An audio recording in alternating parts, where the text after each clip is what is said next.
ভারতীয় পণ্যের মার্কেটিং করছে, ভারতের পণ্যের মার্কেটিং করছে, ভারতের পণ্য বাংলাদেশে ঢোকানোর জন্য চেষ্টা করছে, তৎপর করছে। সেগুলো কিভাবে অটোরিকশা বন্ধ করেছে? বিভিন্ন সিএনজি গুলো রয়েছে, এই সিএনজি গুলো অটোরিকশা মেড ইন বাংলাদেশ যে অটোরিকশা গুলো, এটা কোনো পুরোকে বাপের বেটা বানায় নাই, এটা সাধারণ বিজ্ঞান প্রযুক্তি বানায় নাই, এটা রুলেট প্লেট বানায় নাই, এটা ঢাকা বিশ্ববিদ্যালয় বানায় নাই, এটা ওয়ার্কশপের 3 পাস করা মেকানিকরা বানিয়েছে। এই মেড ইন বাংলাদেশ করছে। এই সিএনজি গুলো বিক্রি বন্ধ হয়ে গেছে অন্য হওয়াতে। এদের বলছি, এই বুয়েটের ভাইরা গত কয়েকদিন আগে নিউজ হলো, ওই ঢাকা বিশ্ববিদ্যালয়ের ভাইরা, এই রুয়েট কোথায়, এই চুয়েট কোথায়, এই রাজশাহী বিশ্ববিদ্যালয় কোথায়?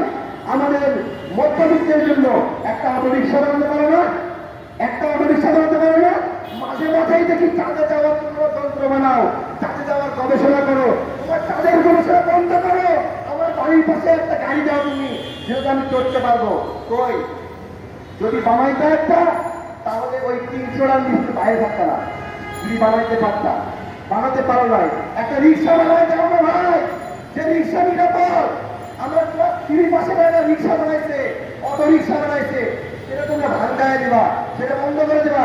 তোমরা একটা বানাও, সরকারের মেগা প্রকল্প, মেগা প্রজেক্ট।